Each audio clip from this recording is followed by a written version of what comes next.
بہت شکریہ حماد اظہر صاحب، آپ کو شوگر کے بارے میں بتا رہے تھے اور کچھ ہی دیر بعد آپ کو خسرو بختیار صاحب بھی آپ کو آٹے کے بارے میں بریفنگ دیں گے۔ تو آج کی جو کیبنٹ میٹنگ تھی بنیادی طور پہ اس میں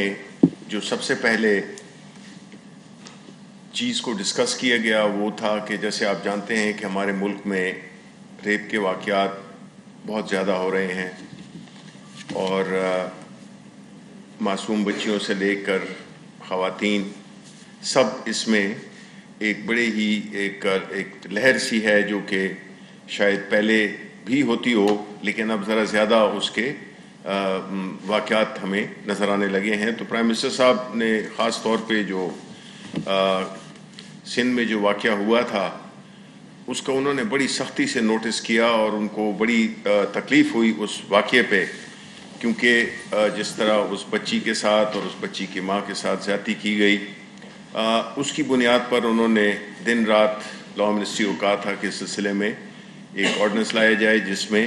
بنیادی طور پہ پنشمنٹس کا، سزاؤں کا تعین کیا جائے،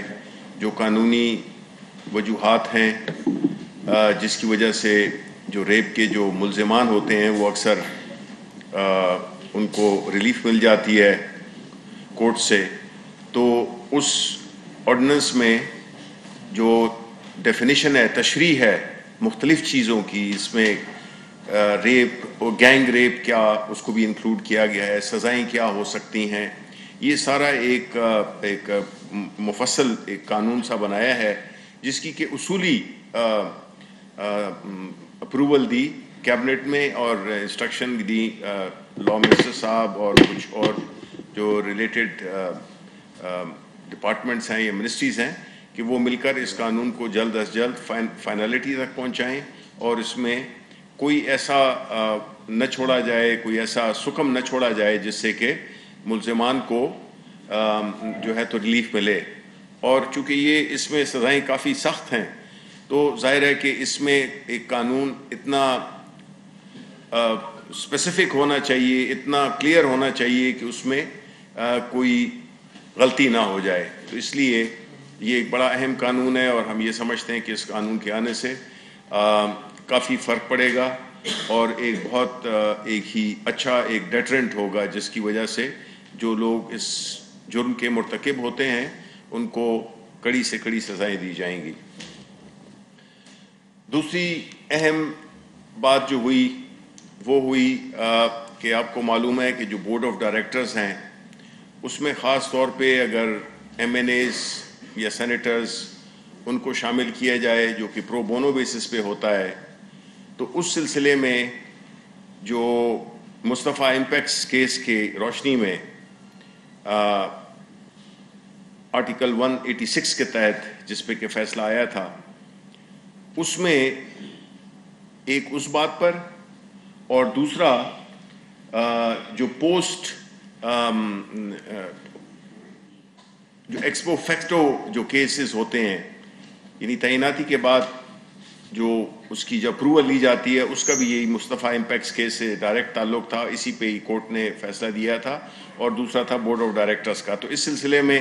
پرائم منسٹر نے اور کیبنٹ نے لاء منسٹر کو اجازت دی کہ وہ اس کیس کو ایک ریفرنس کے طور پہ سپریم کورٹ میں داخل کریں اور رہنمائی حاصل کریں ان دو ایشوز پہ۔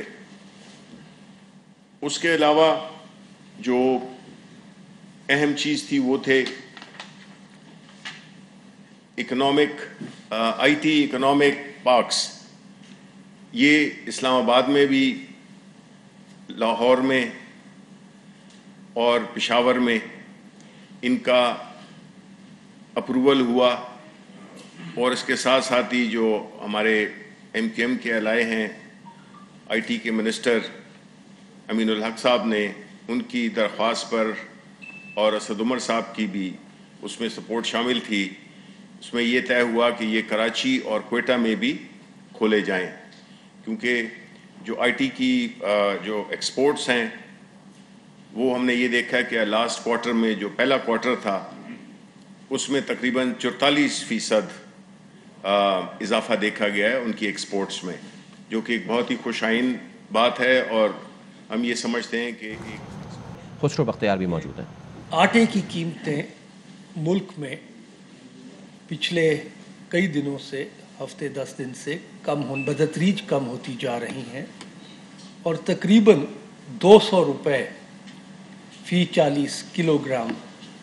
جو 2400 روپے پہ مل رہا تھا، اب وہ 2200 پہ مل رہا ہے۔ میں آپ کے توسط سے، کیونکہ آٹا ایک بنیادی ضرورت ہے اور سب سے اہم اجناس ہے گندم اس ملک کی، اور ہماری ہر گھر کی چولہے اور ہر گھر کی ضرورت ہے، تو پاکستان کے اندر اس سال 2,76,00,000 میٹرک ٹن گندم کی ضرورت تھی، جبکہ پیداوار اور پچھلے سال کا جو سٹاک تھا وہ 2,58,00,000 کا تھا۔ تو جب یہ، اور اس سے پچھلے سال بھی آپ نے دیکھا ہوگا کہ بدقسمتی سے موسمی حالات کی وجہ سے گندم کی پیداوار اور گندم کی ضرورت میں جو گیپ تھا، فرق تھا، اس کو حکومت نے، وفاقی اور صوبائی فوڈ ڈپارٹمنٹس نے تقریباً 31,00,000 ٹن گندم ریلیز کر کے پورا کیا۔ اور میں یہ بھی آپ کی خدمت نوٹ کرتا چاہوں کہ پچھلے سال وفاقی حکومت کا ادارے پاسکو نے سندھ حکومت کو 5,00,000 میٹرک ٹن دیا، تاکہ کراچی اور سندھ کی عوام کے لیے آٹے کی قیمت، ان کی ضرورتیں، جو ان کی قوت خرید ہے، اس کے اوپر رہے۔ آج بھی جو اطلاعات آئی ہیں، کراچی میں اس وقت بھی آٹے کی قیمت اور آٹے کی قیمت باقی ملک سے زیادہ ہے۔ اس کے سب سے بڑی وجہ حکومت سندھ نے جو ریلیزز، یہ بھی میں آپ کی خدمت عرض کر دوں کہ پنجاب حکومت نے اپنے ذخائر سے، اور پاسکو نے، پنجاب حکومت نے 7 جولائی سے جو گندم کے حکومتی ذخائر ہوتے ہیں، 7 جولائی سے ان سے ریلیزز مارکیٹ میں دیں، فلور ملز کو دیں، تاکہ قیمتیں نیچے آئیں، جبکہ سندھ حکومت نے 19 اکتوبر کو شروع کیا، اور نومبر کے اندر جو ان کو کہا گیا، جو ان سے اتفاق ہوا کہ آپ 10,000 میٹرک ٹن ریلیز کریں گے، تو نومبر کا اب 24 تاریخ ہے، اب تک ان کا یومیہ ایوریج 6,000 ہے۔ اگر وہ 4,000 اور اضافی کر رہے ہوتے تو آج ملک کے اندر، کیونکہ ایک صوبے کی ریلیز کا دوسرے صوبوں کی ریلیز پہ اور اوورآل گندم کی جو مارکیٹ کے اندر اویلیبل ہوتی ہے یا فلور ملز کو ہوتی ہے، اس کا اثر پڑتا ہے۔ علاوہ ازیں کراچی کے اندر تقریباً اس وقت جو انہوں نے ایلوکیٹ کیا وہ تقریباً 1,36,000 میٹرک ٹن تھا اسی ماہ کے اندر، اور صرف 27,000 میٹرک ٹن ابھی تک ٹرانسپورٹ ہو سکا ہے، جو فلور ملز تک پہنچا ہے۔ تو آج بھی وزیر اعظم صاحب نے بھی اپنی یہی ہدایت کی کہ مہربانی کہ سندھ حکومت کوآرڈینیشن کر کے فی الفور ایک تو اپنی جو 10,000 کی ریلیز کی سیلنگ ہے وہ بڑھائے، اور جو ٹرانسپورٹیشن کے اندر یہ ایک باٹل نیک آیا ہوا ہے اس کو دور کیا جائے۔ مجھے آج کی طرح یاد ہے کہ 2020 5 جنوری تھی، جب اس ملک کے اندر ایک 4-5 دن کے لیے ایک آٹے کا سارا سپلائی چین ٹوٹی تھی۔ اس وقت بھی میں یہیں آپ کی خدمت حاضر ہوا تھا، اور ہم نے ایمرجنسی اقدامات اٹھا کے ٹرانسپورٹیشنز کو ٹھیک کر کے اس کو سٹریم لائن کر دیا تھا۔ اب جو ملک میں 2.22 لاکھ ٹن جو گندم کی کمی ہے، اس کو کیسے پورا کیا جا رہا ہے؟ وہ امپورٹ کے ذریعے سے پورا کیا جا رہا ہے۔ نومبر اس لیے قیمتیں آپ دیکھیں گے کہ قیمتیں نیچے آنا شروع ہو گئی ہیں۔ ابھی نومبر کے آخری ہفتے میں 2,95,000 میٹرک ٹن اور جہاز لگنے ہیں، دسمبر میں 4,46,000 میٹرک ٹن، جنوری میں 4,55,000 میٹرک ٹن، اور فروری میں 3,90,000، اور مارچ میں 1,65,000 ٹن۔ اس کے ساتھ ساتھ 5 سال کے اندر آپ نے دیکھا کہ نون لیگ کے 4 سال گندم کی جو امدادی قیمت تھی وہ 1300 روپے رہی. اس حکومت نے آ کے اس کو 1650 پہ لے گئے. یہ تقریباً 28-27% اضافہ کیا تاکہ جو زمیندار ہے، کسان ہے، اس کو بھی ایک جائز منافع ملے، کیونکہ اس کی ان پٹ کاسٹ بھی بڑھ گئی ہے. اور بدقسمتی سے یہ ملک کی بڑھتی ہوئی آبادی کے تناسب سے ہماری زرعی پیداوار اس کے ساتھ اس رفتار سے نہ بڑھ سکی. 2013 سے 2018 تک ملک کی کل جو کراپ سیکٹر کی گروتھ ہے وہ صرف 0.4% ہے، جبکہ آپ کی آبادی تقریباً 2 کے قریب بڑھتی ہے. گندم کی ضرورت، آبادی جو بڑھتی ہے ہر سال، اس تناسب سے بھی تقریباً آپ کو 5 لاکھ میٹرک ٹن ہر سال آپ کو اضافی چاہیے ہوتا ہے، کیونکہ آپ کی آبادی بڑھ جاتی ہے. تو میں یہ آپ کی خدمت عرض کر رہا ہوں کہ پرائم منسٹر نے آٹے اور گندم کے اوپر اور باقی اجناس کے اوپر پوری ایک پرائس مانیٹرنگ کمیٹی ہے جو وزیر خزانہ حفیظ شیخ ایڈوائزر آن فائنانس لیڈ کرتے ہیں، باقی وزیر اس کے ممبر ہیں، اور پرائم منسٹر خود سارے صوبوں کے ساتھ بیٹھ کے یہ کوارڈینیشن کر رہے ہیں، جس کے اب اثرات آ رہے ہیں. اور انشاءاللہ میں پر امید ہوں کہ سپورٹ پرائس کے ساتھ انشاءاللہ اب جو فصل کاشت کی جا رہی ہے اس کا بھی اچھی پیداوار آئے گی. اگر موسمی حالات اچھے رہے، یہ بارشیں بحران رحمت ہیں بیرانی علاقے کی گندم کی فصل کے لیے. شکریہ. Thank you sir.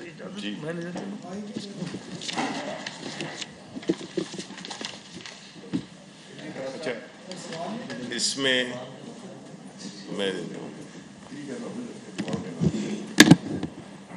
سر ایک تو یہ بتائیے گا کہ پاکستان مسلم لیگ نون کی جانب سے حکومت پر تنقید کی جا رہی ہے کہ والدہ کی وفات کے باوجود شہباز شریف اور حمزہ شہباز جو رہائی نہیں عمل میں آئی، اور اس حوالے سے الزام عائد کیا گیا ہے کہ وزیر اعظم کے حکم پر ایسا کیا گیا ہے. اور دوسرا یہ کہ ملک میں کرونا تیزی سے پھیل رہا ہے. آپ نے اسکول تو بند کر دیے ہیں، لیکن ہم دیکھ رہے ہیں کہ وفاقی دارالحکومت میں بھی ہاسپٹلس میں جو ہے سو مریضوں کو نہ بیڈ میسر ہے نہ وینٹیلیٹر میسر ہے. ہمارے 2-3 جرنلسٹ جو کہ کووڈ کا شکار ہوئے، ان کے لیے ہمارا یہ لیٹسٹ ایکسپیرینس ہوا ہے کہ کسی ہاسپٹل میں کوئی نہ بیڈ ہے اور نہ وینٹیلیٹر ہے. تو سر وہ این ڈی ایم اے کو پاس جو وینٹیلیٹر آئے تھے اور جو ان کا ہاسپٹل بنایا گیا تھا، اس کا کیا اسٹیٹس ہے؟ اور کسی دن چیئرمین این ڈی ایم اے کے ہمراہ بھی یہاں ایک بریفنگ کا اہتمام کر دیں تاکہ ساری صورتحال جو ہے وہ واضح ہو سکے. دیکھیں، پہلی بات جو آپ نے بات کی کہ نواز شریف صاحب کی والدہ ماجدہ ان کا انتقال ہوا، پرائم منسٹر صاحب سے لے کر ہمارے باقی جتنے بھی بشمول میرے کابینہ کے وزراء نے تعزیتی پیغام بھیجے. جہاں تک کہ شہباز شریف کو پے رول پہ رہا کرنے کی بات ہے تو میں کنفرم تو نہیں کر سکتا، لیکن جو خبریں آ رہی تھیں کہ ان کو 5 دن کے لیے پے رول پہ رہا کیا جا رہا ہے، اس کی تصدیق تھوڑی دیر میں ہو جائے گی. اس کے علاوہ ہم تو یہ چاہتے ہیں کہ دیکھیں، ہماری حکومت نے تو کب یہ اس معاملے میں جو ہمارا نقطہ نظر ہے بڑا واضح ہے کہ ہم نے نہ نواز شریف کو روکا ہے، نہ اسحاق ڈار کو روکا ہے، نہ حسن کو روکا ہے، نہ حسین کو روکا ہے کہ وہ آئیں اور اپنی اس تدفین میں شرکت کریں. ہماری طرف سے کوئی قدغن نہیں ہوگی. دوسری بات، جہاں تک کہ آپ نے ذکر کیا کہ جو کووڈ کا پھیلاؤ ہے، وہ ظاہر ہے جب ہم بات کر رہے تھے تو اس کو یہ سمجھا جا رہا تھا کہ شاید یہ سیاسی حکمت عملی ہے، لیکن بدقسمتی سے ہم اس وقت بھی کہہ رہے تھے اور ہم ابھی بھی یہی کہتے ہیں کہ جو اس کی جو دوسری لہر ہے وہ کافی خطرناک بھی ہے. اور جس طرح آپ بتا رہے ہیں کہ ہم نہیں چاہتے، اور یہ بات اپوزیشن کو بھی بڑے غور سے سننی چاہیے کہ یہ جو بھی ہو رہا ہے، جس کا ذکر ابھی ہمارے ایک ساتھی نے کیا کہ اسلام آباد میں کچھ ہاسپٹلز میں جگہ نہیں مل رہی، جہاں تک کہ وہ ایک اسپیشل ہاسپٹل بنا تھا، میں اس کی معلومات کروں گا کہ اس کی کیا پروگریس ہے، کہ اس میں آیا مریض آ رہے ہیں. جہاں تک کہ میرا خیال ہے کہ اس میں آ رہے ہیں. اور یہ بھی آپ کی جو تجویز ہے، یہ بالکل آج پرائم منسٹر صاحب بھی کچھ ہی دیر بعد اس سلسلے میں ایک میڈیا بریفنگ کر رہے ہیں. تو اس کو ہمیں بڑا سنجیدگی سے لینا ہے، اور جتنی بھی ہماری ایک پہلے لہر میں جو ہم ایک حکمت عملی کے تحت، اللہ تعالیٰ کی مہربانی کے تحت ہم اس سے نکل گئے تھے، لیکن جو یہ لہر ہے وہ اس میں ہمیں بہت ہی زیادہ سنجیدہ ہونا پڑے گا. یہ ان حالات میں جلسے کرنا، ان حالات میں جلوس کرنا، یہ میرا خیال ہے کہ ایک عوام کے ساتھ بہت ہی زیادہ سنجیدہ ایک جرم ہوگا، جو کہ ہم افورڈ نہیں کر سکتے ہیں اس کا مرتکب ہونے میں. تو حکومت کے پاس پوری تیاری ہے، لیکن ایک لمٹ ہوتی ہے. اچھے ممالک، یورپ، امریکہ، سب میں ایک سٹیج ایسی آ گئی تھی جو کہ خدا نہ کرے ہمارے ملک میں کہیں آ گئی کہ جس میں کہ اسپتالوں میں جگہ ہی نہیں تھی، لوگ سڑکوں پہ لیٹے ہوئے تھے. ایسے ممالک جن کا کہ ایک بہت ہی زبردست صحت کا نظام ہے اور ان کا ایک انفراسٹرکچر ہے. تو اس میں ہمیں بہت ہی احتیاط کرنی چاہیے، اور کوئی جو ہے اس قسم کی ایکٹیویٹیز جو کہ معاشی سرگرمی سے تعلق نہیں رکھتی ہے، اس سے بالکل پرہیز کرنا چاہیے. شفیع صاحب، جو آرڈیننس آج منظوری دی گئی ہے ریپ کیسز کی روک تھام کے حوالے سے، سیدھا پوائنٹس بتا دیں اس میں کیا کیا تجاویز ہیں آرڈیننس میں، کہ سزائیں کیا ہوں گی، کب تک کہ اس کا فیصلہ ہو جائے گا؟ تھوڑا سا ساتھ ضمنی کسٹوڈیشن کے حوالے سے بھی بات چیت کی جا رہی ہے. کیا اگر کسٹوڈیشن ہوگی تو اس کے ساتھ دوسری سزائیں بھی اس کو ملیں گی یا صرف ایک ہی؟ دیکھیں، یہ اہم باتیں ہیں جس میں کہ جہاں تک کہ سزاؤں کا تعلق ہے، اس میں جو کہ ابھی آپ نے ذکر کیا اس میں یہ شامل ہے. تو اس آرڈیننس کو ابھی پوری طرح سے اس کی ہم نے اصولی، جو کیبنٹ نے اس نے اصولی ایک اپروول دیا. تو میں نہیں چاہوں گا کہ اس وقت ایک ایسی چیز کا میں ذکر کروں جو کہ کل نہ ہو، تو اس میں تھوڑی سی کنفیوژن پیدا ہو سکتی ہے. لیکن بنیادی طور پہ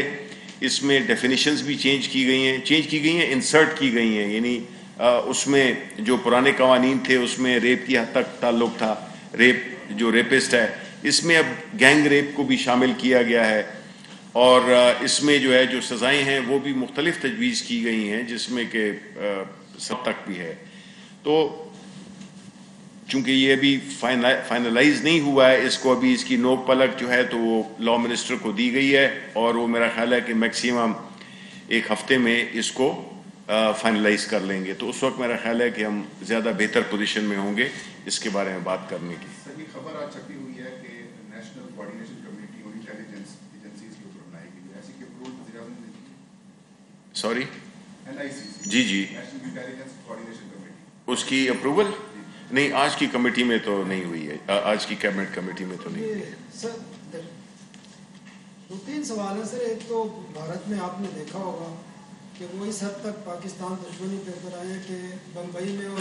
حیدرآباد دکن میں ایک مٹھائی کی دکان تھی، کراچی سویٹس، اس کے بورڈ تک اترا دیا اور اس کے مالک کو پکڑ کے لے گئے. اور آپ کا پی ٹی وی اس وقت ایگریمنٹ کر رہا ہے انڈین براڈ کاسٹر سے، جب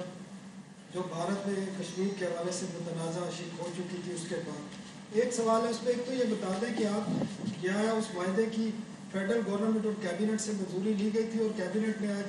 ان کو کتنے پیسے ٹرانسفر کرنے کی منظوری دی ہے؟ دوسرا، آج ECC کے منٹس بھی تھے جس میں PIA میں ریٹائرمنٹ کا پلان تھا، 3,500 ملازمین ان کے وہ ریٹائرمنٹ دینی ہے ان کو رضا کرانا، تو وہ بھی اپروو ہوا ہے. دیکھیں، پہلا جو آپ کا سوال ہے کہ انڈیا میں جو کراچی مٹھائی کی دکان تھی جس کا نام کراچی سویٹ ہوگا، اس قسم کی جس طرح کہ انڈیا ابھر کے آ رہا ہے دنیا میں ایک سیکولر ملک کے بجائے ایک فاشسٹ اور ایک انتہا پسند ملک، وہ ملک جس نے کہ نہ صرف کشمیر کے عوام پہ ظلم و بربریت کے نئے ریکارڈ بنائے ہیں، اسی طرح ہندوستان میں جو مسلمانوں کے ساتھ بالخصوص جو سلوک وہ کر رہے ہیں، ان کے جو قوانین بنے ہیں مسلم مخالف خاص طور پہ، یہ ساری بات اسی کی گواہی دیتے ہیں کہ ہمیں ایک ایسے دشمن کا پالا ہے جس میں کہ نہ کوئی انسانیت ہے، نہ کوئی اس میں کوئی عالمی اقدار کی پاسداری ہے، اور نہ ہی وہ جو بھارت کا جو انہوں نے ایک فساد سا بنایا ہوا تھا کہ وہ بڑا ایک جمہوری ملک ہے اور ایک بڑا سیکولر ملک ہے، اس کی اس نے دھجیاں بکھیر دی ہیں نریندر مودی نے، کیونکہ وہ جس ایجنڈے پہ عمل پیرا ہے وہ سب آپ ساری دنیا اس سے جان چکی ہے۔ دوسری بات جو آپ نے کی کہ آیا ہم نے معاہدہ کوئی کیا ہے پی ٹی وی کا، تو ایسا نہیں ہے۔ یہ وہ پیمنٹ تھی جو کہ پچھلے سال ستمبر میں ہوا تھا، جس میں کہ پریمیئر لیگ کے کوریج کے لیے معاہدہ ہوا تھا، اور یہ جو پیمنٹ ہے جو کہ میرا خیال ہے کوئی if I am not wrong کوئی 6,47,000 ڈالرز، یہ بنیادی طور پہ جو آپ نے دیکھا ہوگا کہ جو سپورٹس چینل ہیں، 10 سپورٹس ہو گیا یا سٹار، یہ سارے جو چینلز ہیں یہ ان کی اونرشپ انڈینز کی ہے، ٹھیک ہے۔ اب اگر ہم نے سپورٹس دکھانا ہے تو جو اس وقت جو فیصلہ کیا گیا تھا اور جس کا پھر این او سی کامرس منسٹری نے دیا، کیونکہ انہوں نے یہ پابندی لگائی تھی، وہ یہ تھا کہ جب آپ کوئی کوریج کرتے ہیں تو اس میں پھر اب کوئی بھی چیز ہو جس کے کہ مالکان انڈینز ہوں تو اس کا میرا خیال ہے مشکل ایک سچویشن ہوتی ہے جس میں کہ آپ کو ان کے ساتھ انڈینز کے ساتھ نہیں، آپ کو اس فرم کے ساتھ معاہدہ کرنا پڑتا ہے۔ تو یہ ایک آؤٹ اسٹینڈنگ پیمنٹ تھی جو کہ ہم قانونی طور پہ ہم مجبور تھے کہ ہم یہ پیمنٹ کریں۔ تیسرا سوال آپ کا پی آئی اے کا، دیکھیں اس سلسلے میں کوئی آپ کو جو ابھی تفصیل مل جائے گی اس پوری جو کیبنٹ کی جو پروسیڈنگز ہوئی ہیں تو آپ کو رائٹنگ میں مل جائے گا، تو اس کو آپ دیکھ لیں۔ ایک تو کیونکہ دونوں ذرا جا چکے ہیں چینی اور آٹا جو ہے ساتھ میں، جس طرح انہوں نے فرمایا کہ 8 سے 10 روپے پچھلے 10 دنوں میں جو فرق پڑا ہے، ایک تو یہ بتا دیں کہ اس کا جو منیمائز کتنا آپ کا ٹارگیٹ ہے کہ آپ اس لیول کو اس حد تک لے کے آئیں گے اسے، اور دوسرا آپ نے کووڈ کا پچھلے دفعہ آپ نے بتایا تھا کہ اس کے لیے ہم بہت سختی سے عمل درآمد کرا رہے ہیں ایس او پیز کے حوالے سے، اور تیسرا مطلب چھوٹا سا یہ ہے کہ جو آپ نے پی ٹی وی کا ذکر کیا ہے، تو یہ جو پینشنرز جو پچھلے 3-4 سال 5 سال سے جو لوگ مطلب ہے کہ وہ باقاعدہ احتجاج بھی کر رہے ہیں تو ان کا تو کوئی ہے مستقبل؟ دیکھیں جی، پی ٹی وی پہ میں پہلے آ جاؤں گا کیونکہ آپ کو معلوم ہے کہ کل نعیم بخاری صاحب کو بورڈ کا ممبر اور چیئرمین بنایا گیا ہے۔ دیکھیں یہ سارے ادارے جس طرح سے چلائے جا رہے تھے، میں چاہوں گا کہ جب ایک دفعہ ہمارے پاس پوری مکمل معلومات آ جائیں، جس طرح کہ ہمیں ریڈیو پاکستان کی انفارمیشن تقریباً مکمل ہو گئی ہے اور اس پہ میں علیحدہ ایک پریس کانفرنس کروں گا، اسی طرح پاکستان ٹیلی ویژن کی جو صورتحال ہے اس پہ بھی میں ایک علیحدہ پریس کانفرنس کروں گا تاکہ ہم بتا سکیں کہ یہ ان اداروں کو کس بے دردی کے ساتھ چلایا گیا ہے اور کس طرح سے ایک ایسا ادارہ جو کہ ایک اتنی ایک شاندار ماضی رکھتا تھا اس کو بالکل کس طرح سے تباہ و برباد کر دیا گیا۔ نتیجہ کیا ہوتا ہے کہ اس قسم کی جب مینجمنٹس آتی ہیں جو کہ نہ تو کوئی وہ ادارے کو ٹھیک چلاتی ہیں تو اس سے بزنس کم ہوتا ہے، اور ایک سٹیج ایسی آتی ہے اور ایسی بھرتیاں بھی وہ کرتے ہیں جو کہ سیاسی بنیادوں پہ ہوتی ہیں، تو اس کے بعد اس ادارے کے پاس کچھ رہ نہیں جاتا سوائے اس کے کہ وہ پینشنرز کی پینشن دے، جو کہ الحمدللہ۔ شبلی فراز کی نیوز کانفرنس جاری ہے اس وقت۔